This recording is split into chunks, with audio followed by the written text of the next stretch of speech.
Buen día, comenzaremos ahora con el módulo de intestino delgado y comenzaremos con ese tema que es el abordaje del paciente adulto con diarrea aguda y gastroenteritis infecciosa. Soy el doctor Arnold Vega Valdés, soy gastroenterólogo clínico y pues comenzaremos con la definición. Tenemos que diarrea viene del griego diarrea, que significa fluir a través, y es aquellas evacuaciones que se adaptan a la forma del envase que la contiene, con una disminución de la consistencia de las heces. Ahorita vamos a ver qué escala se utiliza para saber la disminución de la consistencia de las heces, con un aumento de la frecuencia de las evacuaciones intestinales a más de 3 al día. Esta definición la da la OMS. Tenemos esta escala de Bristol, que nos dice Bristol 1 hasta Bristol 7, siendo Bristol 1, 2 estreñimiento, y Bristol 5, 6 y 7 diarrea. Bristol 3 y 4 se pueden considerar normal, sobre todo el Bristol 4. Y tenemos otro término que es gastroenteritis aguda. Gastroenteritis es un diagnóstico anatomopatológico, es decir, es una inflamación que el patólogo nos debe de describir de cualquier parte del tubo digestivo y puede ser considerado un síndrome, diarrea, vómito o ambos. La epidemiología de la diarrea es que es sumamente frecuente, sobre todo en países con condiciones sanitarias deficientes en vías de desarrollo. Es una de las causas más frecuentes de muerte en estos países, y Clostridium difficile es la causa más común de muerte por infecciones gastrointestinales, sobre todo en pacientes hospitalizados. Y Listeria es menos común, su importancia es que le da a las embarazadas y es sumamente letal en ellas, en esas pacientes. Los mecanismos de la diarrea van a incluir la mala absorción, incremento en la secreción, incremento en la osmolaridad luminal y cambios en la motilidad del intestino. Y tenemos otra clasificación que es aguda, menos de 2 semanas, subagudo persistente de 2 a 4 semanas y crónica, más de 4 semanas. Eso es por su duración. Esto es muy importante. Una diarrea aguda, menos de 2 semanas, y una diarrea crónica es más de un mes. La que está en medio es la persistente. También tenemos una clasificación según su fisiopatología que se divide en osmótica, secretoria, inflamatoria, esteatorrea y por dismotilidad o funcional. Tenemos la osmótica, donde hay grandes cantidades de solutos mal absorbidos dentro de la luz que causan una retención osmótica de agua en las heces. Normalmente estas evacuaciones cesan con el ayuno y podemos realizarle este taller de brecha osmótica en heces, que se tiene que pedir obviamente electrolito en las heces. Normalmente esto es secundario a la presencia de una sustancia mal absorbida en la luz intestinal y requiere retención de agua adicional para de 290, lo cual es una cifra normal y va a causar por eso una brecha osmótica.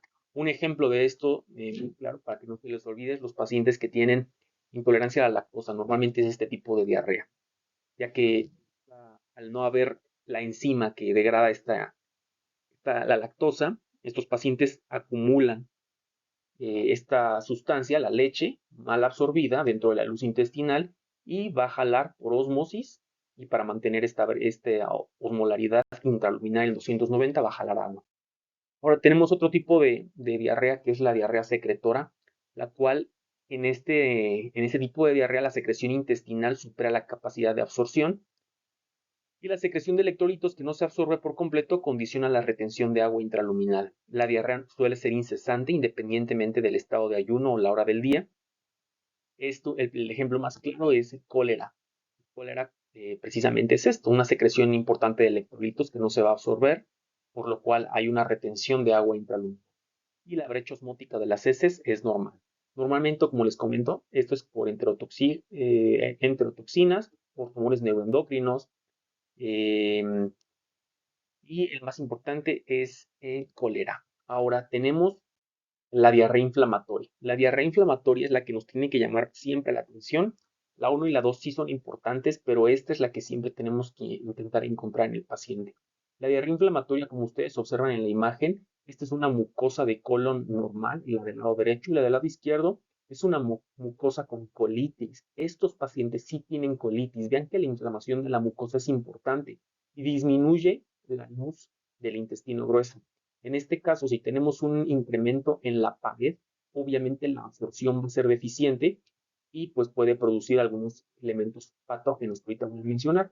En este caso, la diarrea inflamatoria, hay inflamación, ulceración intestinal que van a alterar las funciones de absorción y digestiva de la mucosa normal. Va a producir moco, proteínas, líquidos, sangre, que se van a vertir hacia la luz agregando volumen a las heces, aunque no es su característica principal. Normalmente la característica de estas diarreas es que no son de tanto volumen, son de pequeño volumen. Y estas no les interesa si el paciente está durmiendo, pueden aumentar incluso por la noche. Al haber colitis y una inflamación de la mucosa, hay signos sistémicos como fatiga y fiebre. Obviamente síndrome consultivo en estos pacientes. La esteatorrea es cualquier proceso que afecte la digestión de las grasas, desde una enfermedad celíaca hasta insuficiencia pancreática exógena, que puede llevar precisamente a que el paciente esté secretando grasa por las evacuaciones. Las heces suelen ser grasosas y tenemos un test, que es del Desdudán, que posteriormente hablaremos de él. Y las heces se observan. Y tenemos el último tipo de diarrea, también sumamente frecuente, que es por dismotilidad o funcional. Normalmente puede causar el aumento del tránsito intestinal y del colon. Hay una disminución del tiempo de contacto con la mucosa de absorción. Y tenemos los síndromes funcionales, donde va a haber un componente de dolor y un cambio en los hábitos intestinales. Entonces, muy a grosso modo, esos son los 5 tipos de diarrea por su fisiopatología. Ahora tenemos que las diarreas agudas se van a dividir en inflamatorias, no inflamatorias, por eso les comenté que esa clasificación era muy importante. Las no inflamatorias normalmente son virales, siendo ataques leves, muy abundantes en las evacuaciones y sin productos patológicos, es decir, no hay moco ni sangre o síndrome disentérico. Y las inflamatorias normalmente son bacterias agresivas, invasivas o productoras de toxinas, siendo más graves los cuadros y mucho más sintomáticos. Estas diarreas sí tumban al paciente, lo postran, tiene mucho malestar general y pues es importante identificar. Entonces siempre es importante que nosotros sepamos que un paciente con diarrea tenga esta división. Y por su duración, como les comentaba, aguda, persistente y crónica, y tenemos otras clasificaciones, que es la toxina performada y la diarrea del viaje. Factores de riesgo en general para la formación de diarrea son los hospitales, pacientes pediátricos, asilos, turistas, consumo de antibióticos, inmunodeprimidos, los sujetos expuestos a radiación, poblaciones endémicas y prácticas sexuales de riesgo. Aquí algo muy importante que hay que considerar siempre está la diarrea medicamentosa. Siempre hay que preguntar al paciente si consume o consumió antibióticos de amplio espectro, algunos disacáridos no absorbibles como el sorbitol, antiácidos y algunas sales de magnesio pueden ocasionar diarrea, antiarrítmicos, si consume laxantes, por ejemplo, si es un paciente que tiene gota, tal vez está consumiendo colchicina, pues eso es lo que le está haciendo presentar las evacuaciones diarreicas, obviamente los procinéticos y, como les comentaba, algunos antiinflamatorios. También tenemos algunas otras causas. Estas son causas no infecciosas. Preguntarle siempre al paciente de los medicamentos, los pacientes que están hospitalizados y que les están dando nutrición enteral. Es importante siempre considerar esta causa. Los pacientes que están hospitalizados, no todas sus causas son infecciosas. También la nutrición parenteral es una de las causas importantes en este tipo de pacientes.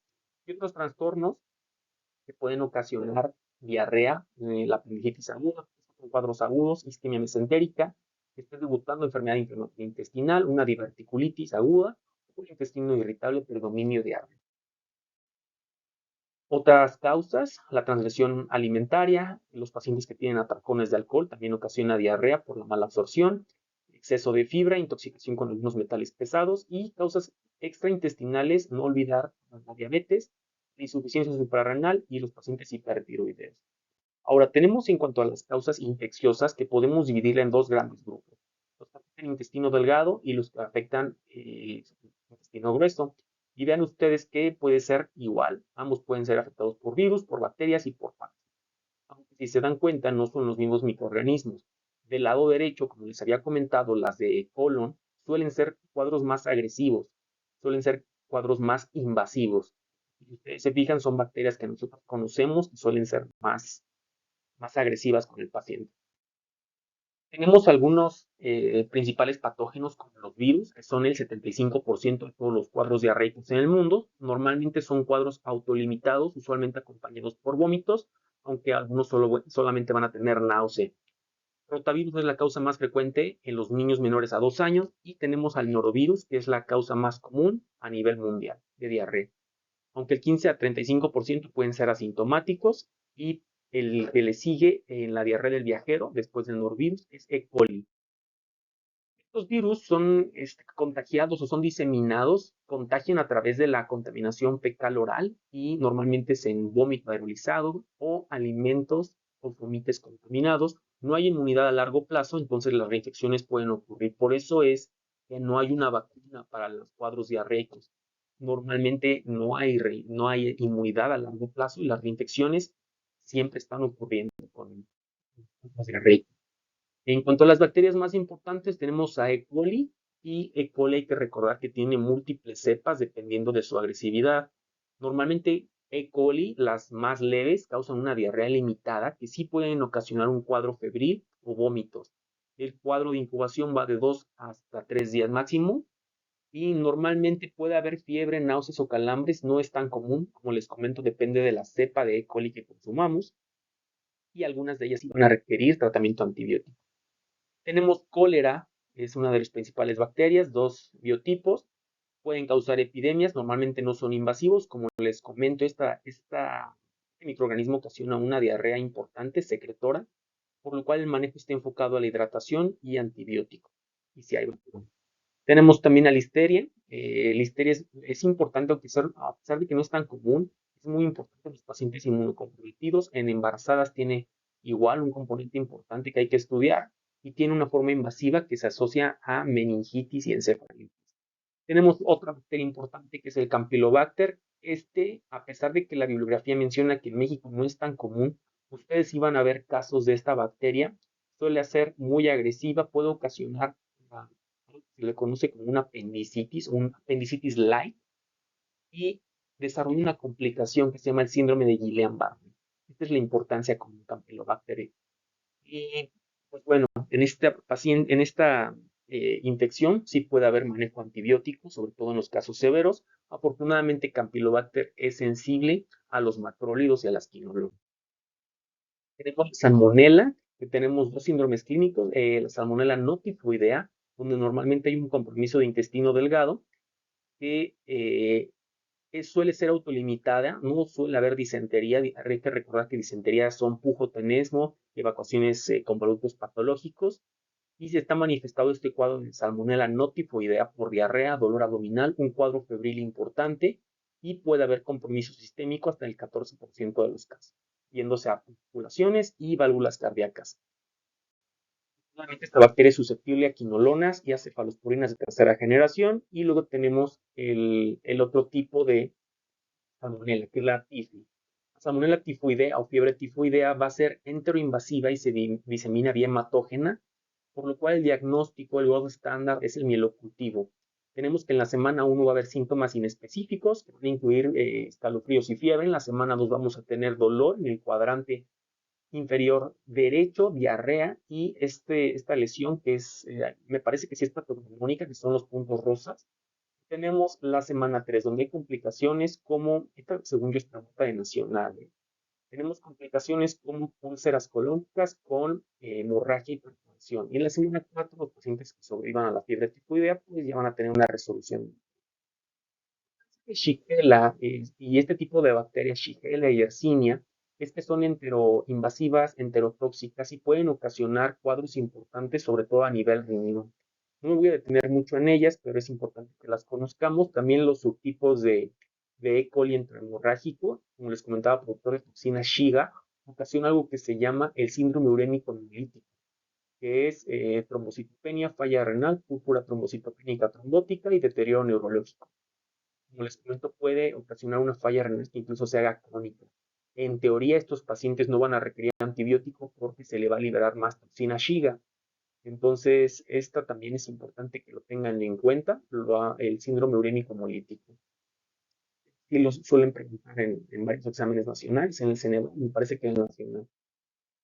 Tenemos ahora los parásitos más importantes. Obviamente está entamoeba histolítica, que es la mediasis. Normalmente el 90% de los pacientes son portadores, el 10% son sintomáticos y se va a manifestar como un cuadro diarreico, disentería, dolor abdominal, fiebre.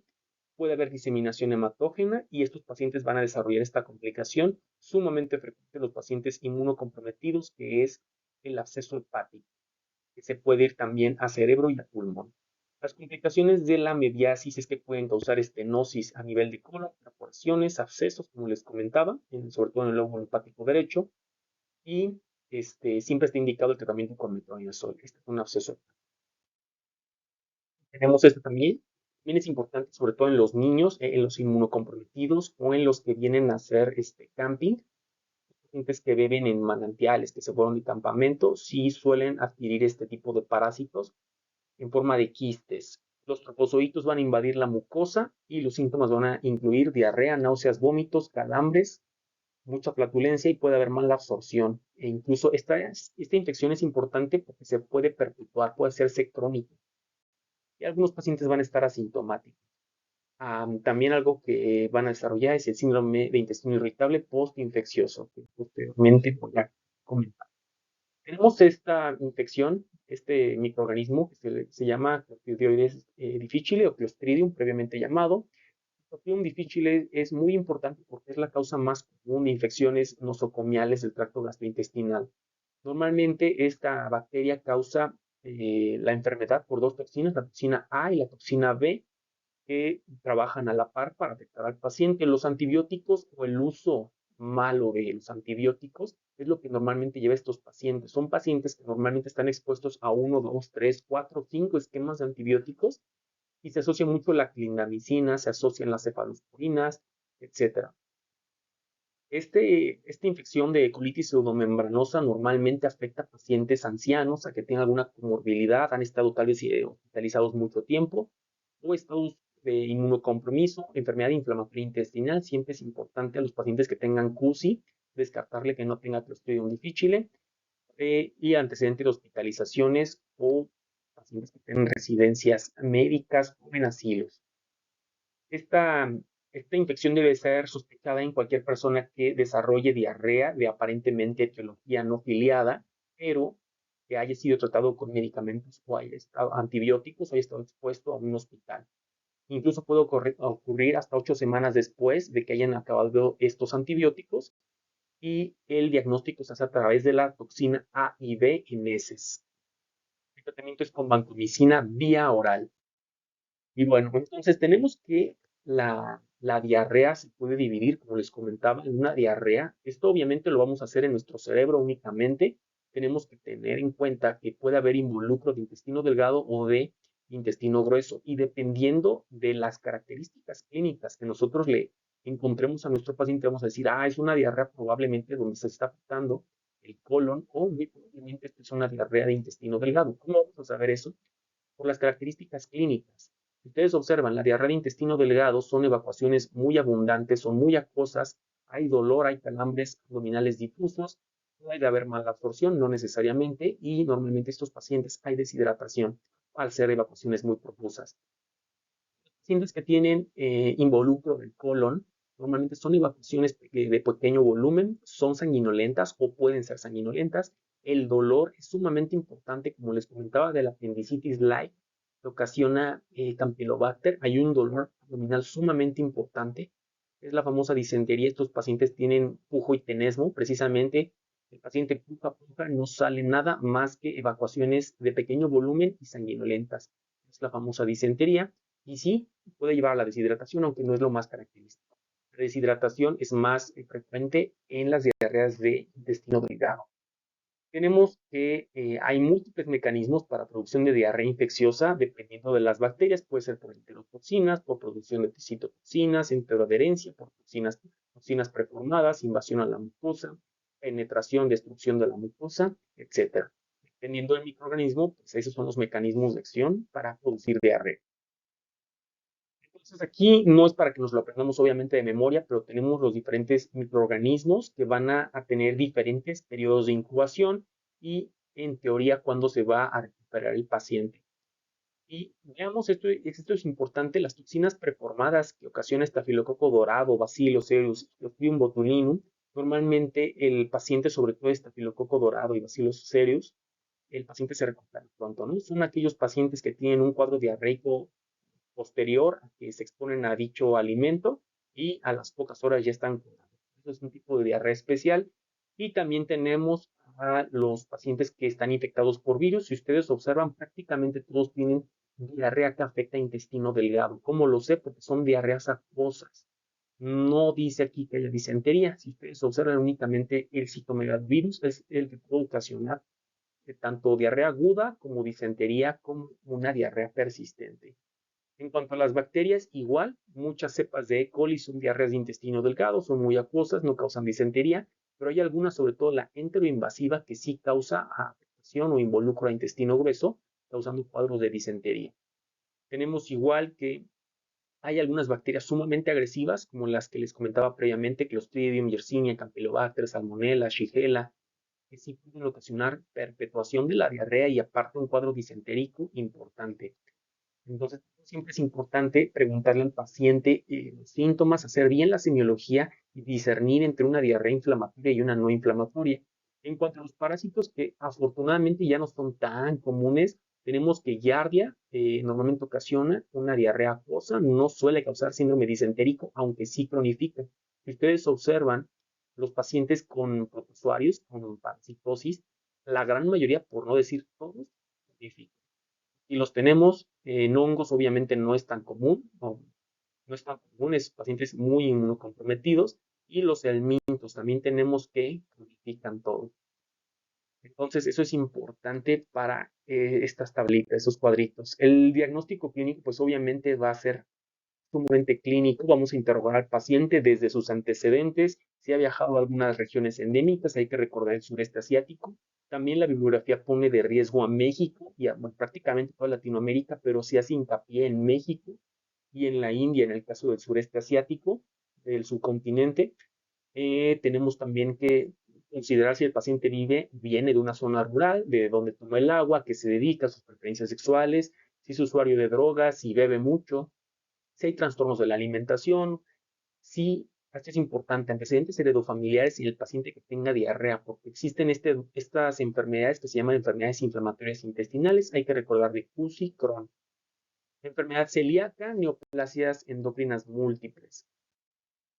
Ahora, también es importante preguntar al paciente si consume muchos azúcares, porque hay azúcares poco absorbibles, como les comentaba, que existen, que no se absorben bien, y entonces eso genera una diarrea osmótica, como la fructosa o alcoholes como el sorbitol, manitol, que pueden estar presentes en jugos y en bebidas gaseosas. También el café suele laxar a los pacientes, entonces es importante que nosotros le preguntemos sobre todo por el consumo de azúcares y café, porque puede ser que simplemente el paciente tenga diarrea precisamente por esto, por su alimentación. También es importante en antecedentes personales patológicos ver si el paciente es diabético, si tiene enfermedades tiroideas, trastornos inflamatorios, autoinmunes, VIH, inmunosupresión. Nos van a dar un contexto del tipo de paciente que está presentando esta diarrea. Y en cuanto a la semiología del padecimiento actual, bueno, hay que considerar todo lo que ya valoraba la tabla previa sobre cómo discernir entre una diarrea inflamatoria y una no inflamatoria en cuanto si hay dolor abdominal, que lo mitiga, que lo agrava, si hay relación con los alimentos, con situaciones de estrés, en este caso de intestino irritable, si consume o no medicamentos, si ha estado expuesto a medio hospitalario o a los antibióticos, considerando colitis pseudomembranosa.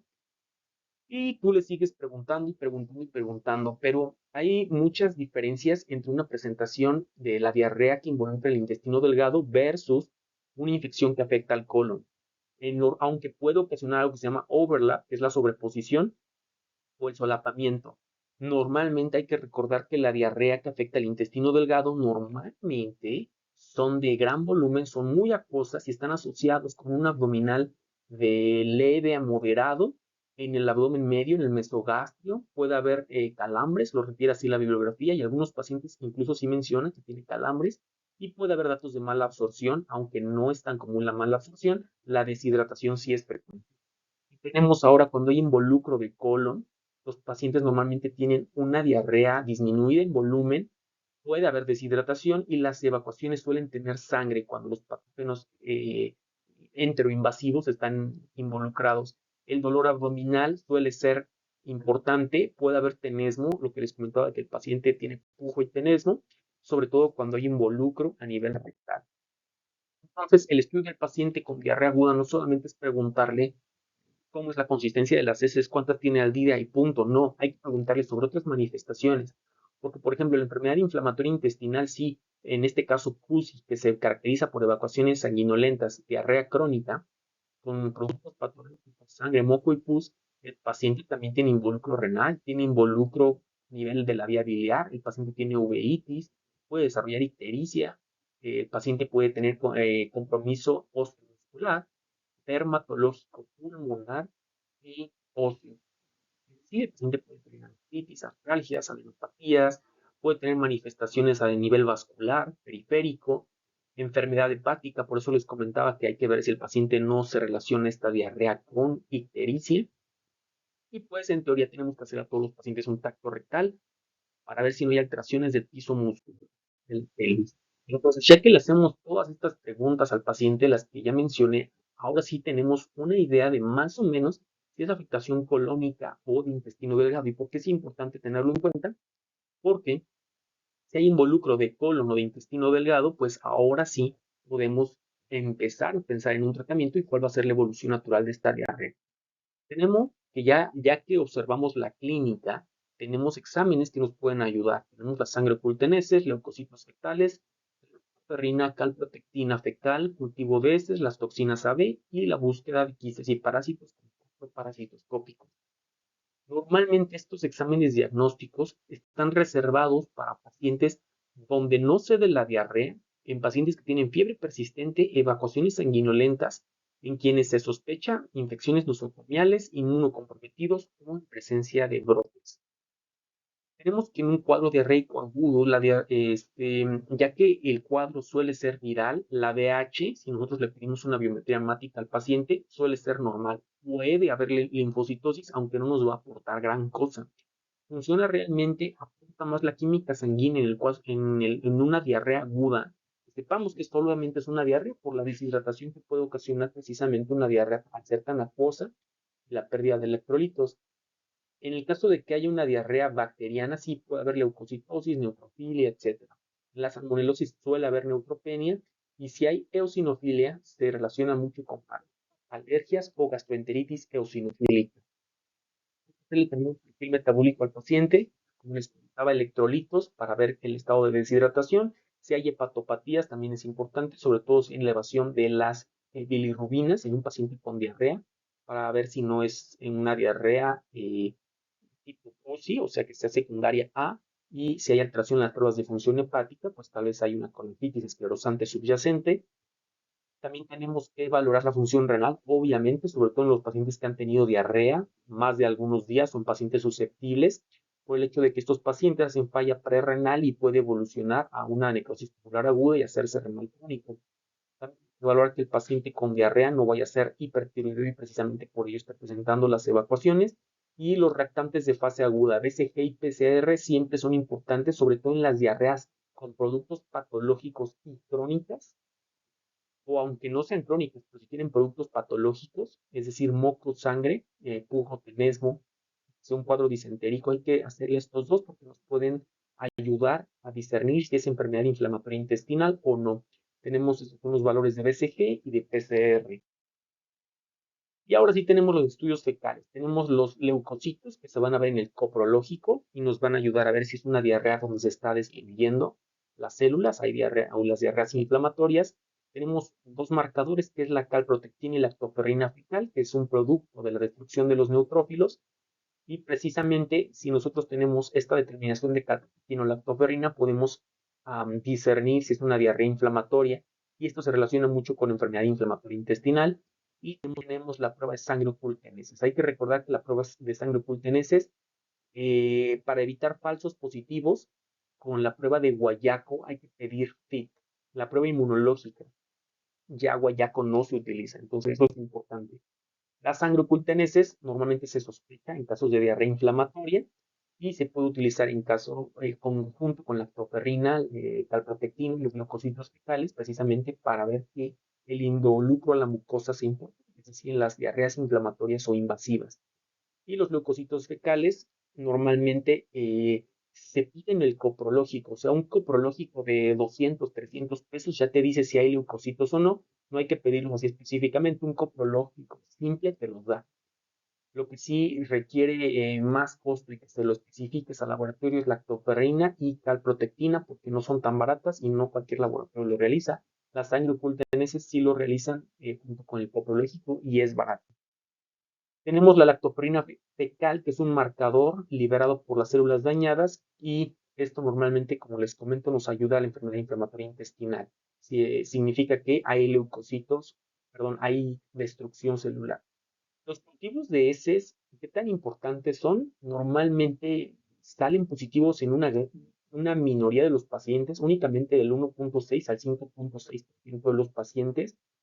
Normalmente solamente los pedimos cuando la lactoferrina es fecal o cuando hay resultados positivos de calprotectina, de igual manera.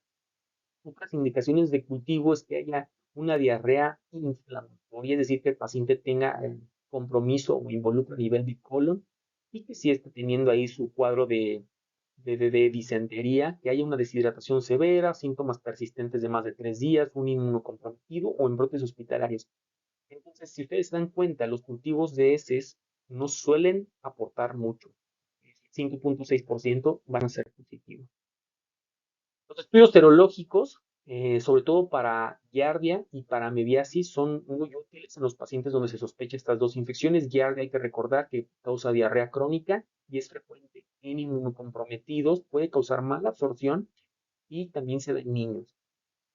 Y amebiasis es importante porque causa un cuadro disentérico, es una de las pocas parasitosis que causa un cuadro disentérico agudo.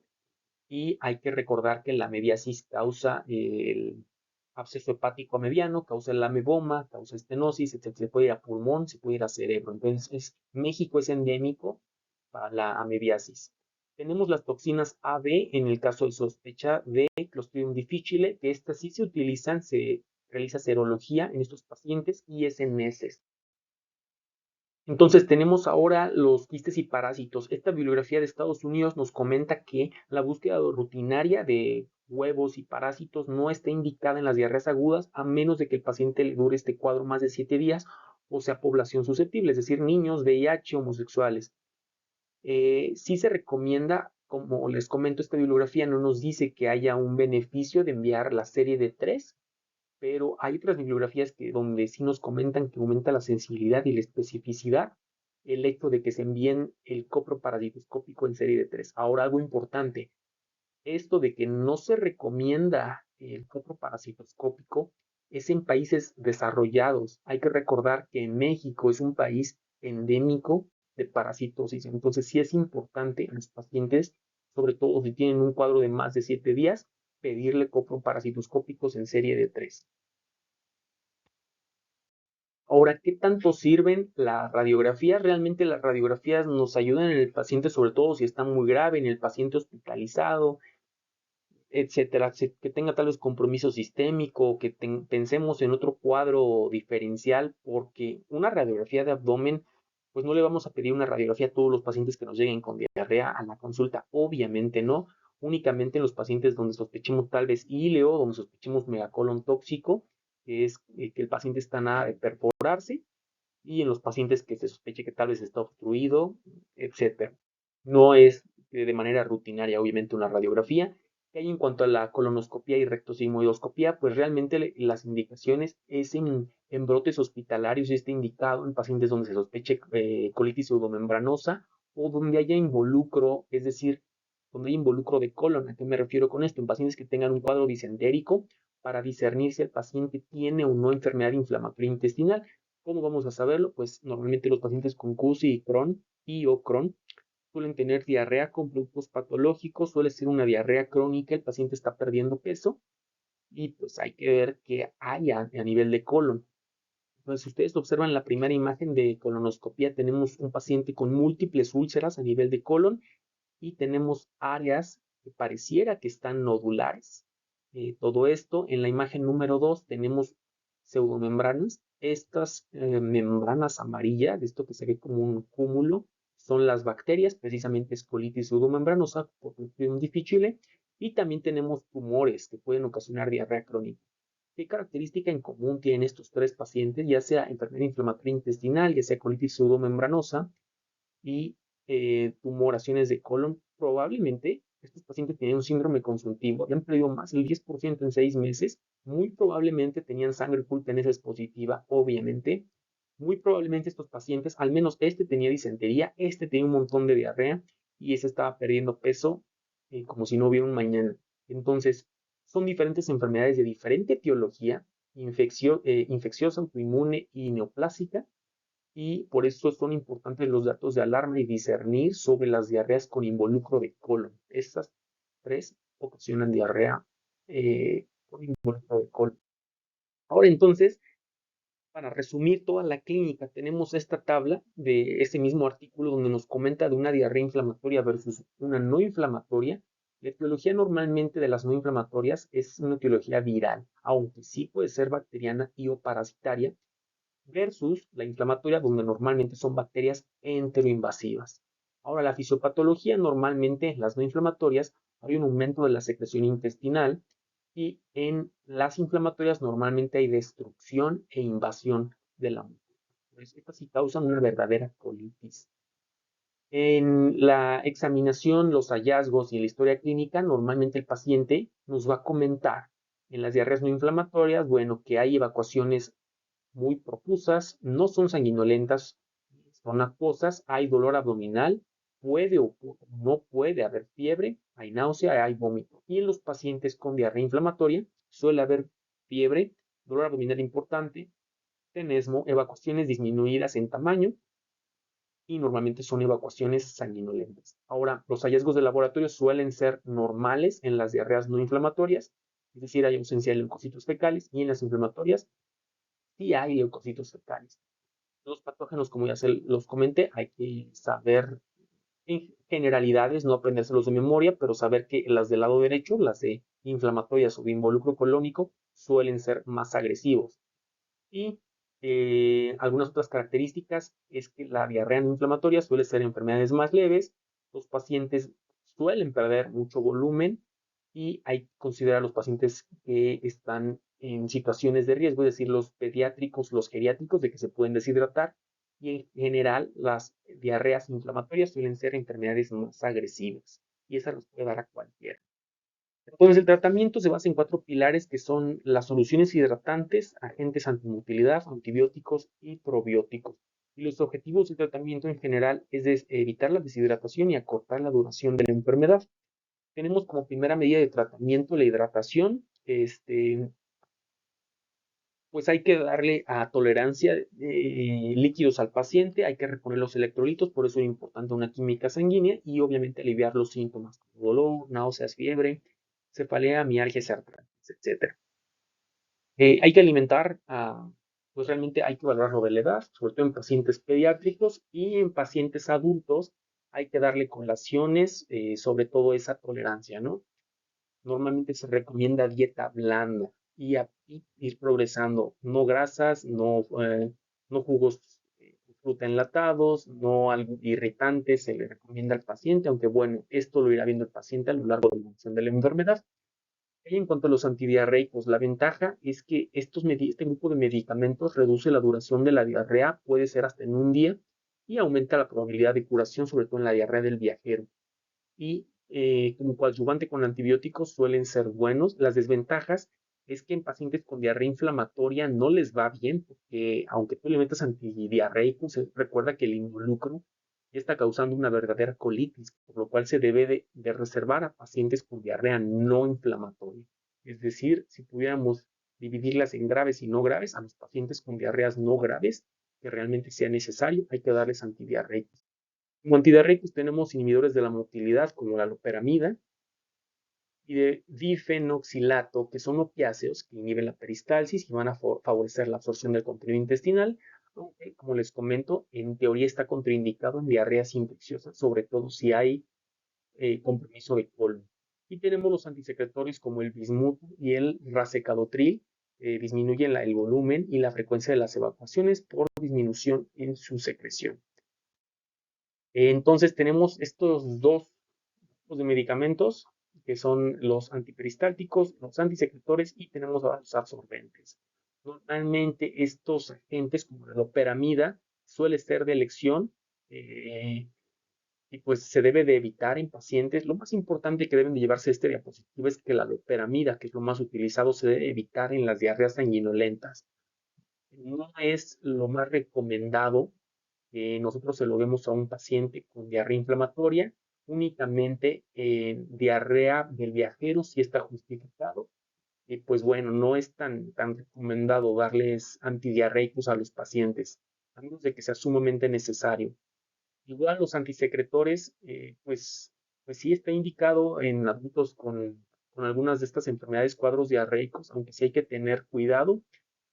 Primero ver la clínica del paciente, porque si es una enfermedad inflamatoria, si hay involucro de colon, no hay que darle esto. Esperemos la resolución del cuadro o si se puede dar algún tipo de medicamento, ya sea es decir, estos dos no es lo más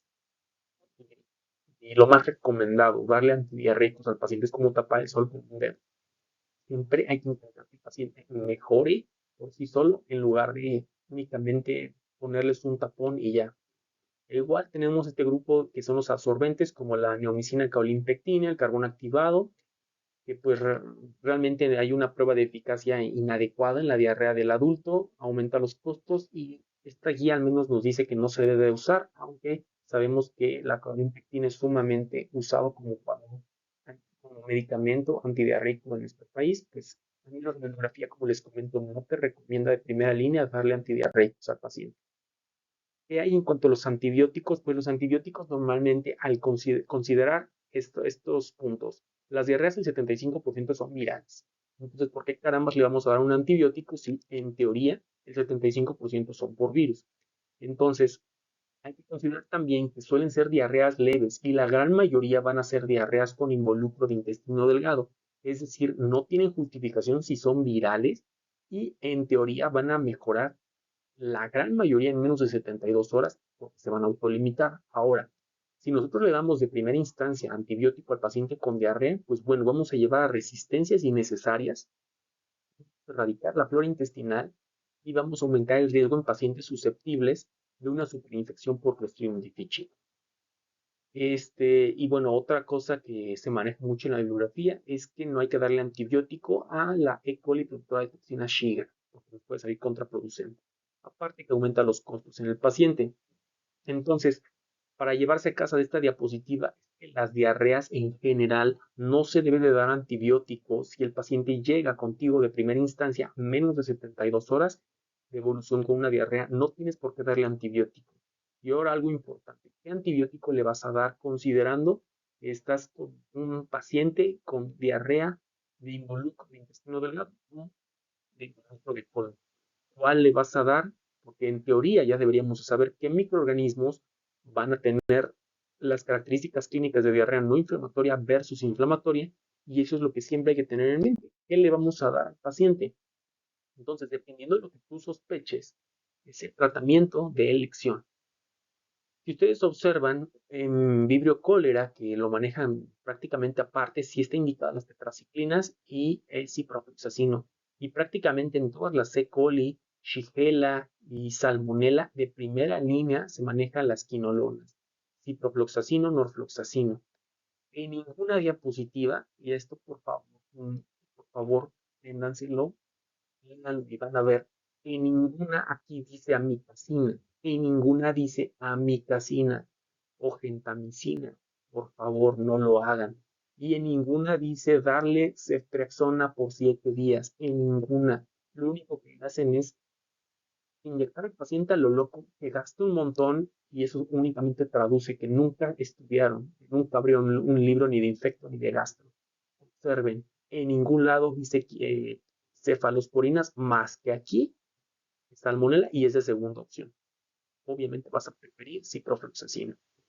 Y en ninguno dice aminoglucósidos. Yo no leo en ningún lado amica, enta, tobramicina, en ningún lado.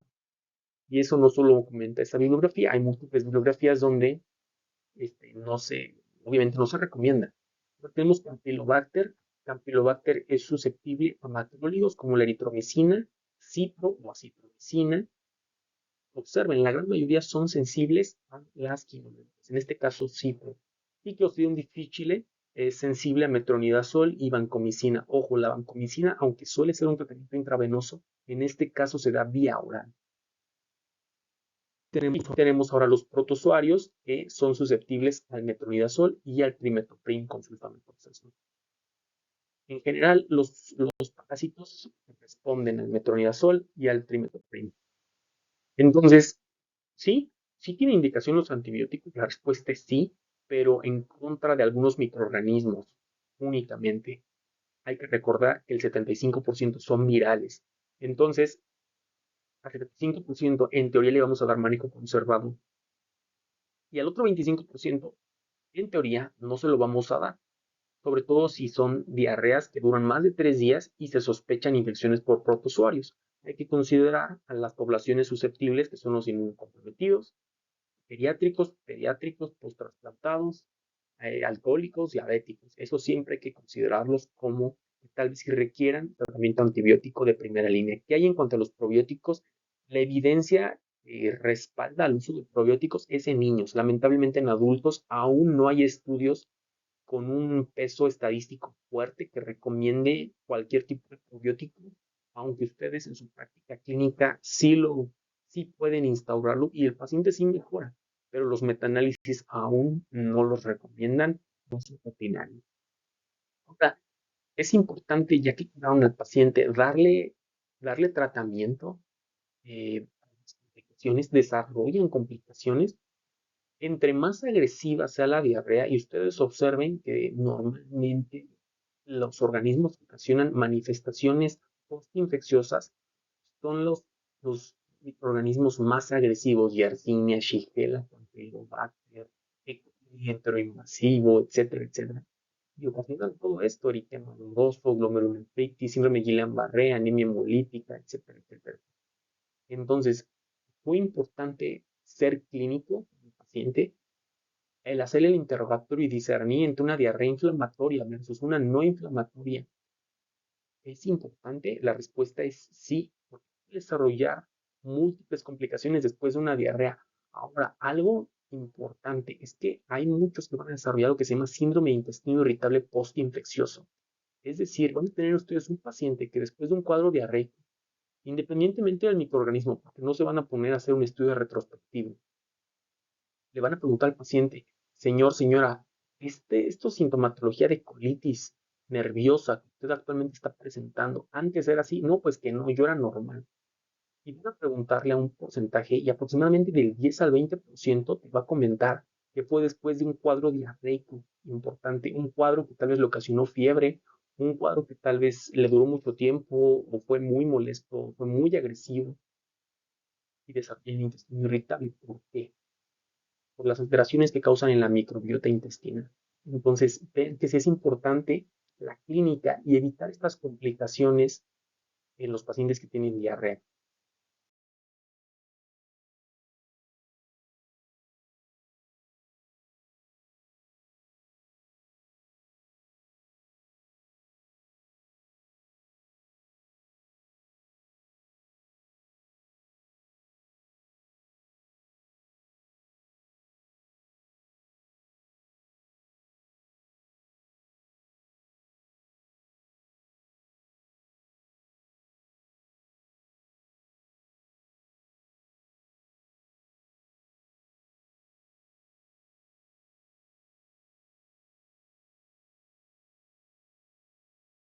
Tenemos este algoritmo que me parece muy importante. Este es de la Asociación Americana de Gastroenterología, donde nos comenta que pues una diarrea es la presencia de 3 evacuaciones con disminución en la consistencia, es decir, un Bristol 6, 7 en 24 horas, más un síntoma entérico, ya sea náusea, vómito, dolor abdominal, calambres abdominales, pujo, tenesmo, urgencia defecatoria, o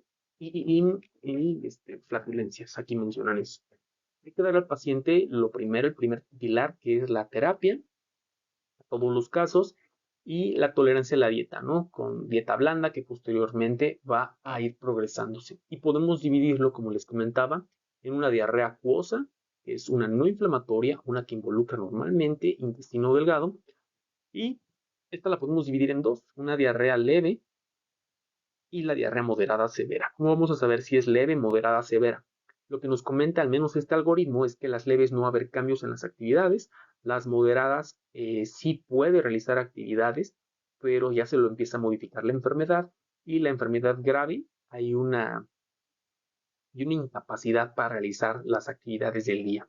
Entonces las leves sí podemos manejar al paciente con hidratación, se puede, al menos este algoritmo nos comenta, pues le puedes dar loperamida para que se autorresuelva. Hay que recordar que si pensamos que es una diarrea leve, acuosa, en teoría es viral y se va a autorresolver, autolimitar en 3 días o menos.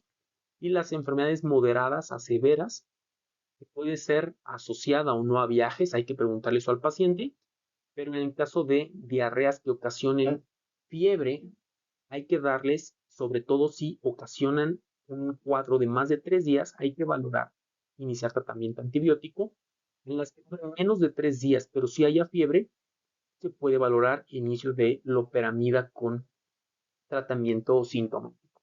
Ahora nos comenta que los pacientes que tengan diarrea disentérica, es decir, diarreas con sangre, también sepáralo. ¿Ha tenido fiebre? Sí, no. Si no ha tenido fiebre, podemos empezar algún tipo de valoración microbiológica, podemos realizarle cultivos y empezar un tratamiento empírico. Y si tenemos la enfermedad grave que ocasione un cuadro diarreico, hay que valorar si está relacionada a los viajes y dependiendo de ello, sobre todo si es relacionada a los viajes, se recomienda citromicina. ¿Por qué? Porque la diarrea asociada a un viajero que causa diarrea disentérica, hay que pensar en campilobacter. Entonces, ¿cuáles son las diarreas persistentes? Aquí nos mencionan de 14 a 30 días, deben de ser estudiadas con cultivos y hay que darle, dependiendo del cultivo, del resultado, el tratamiento directo.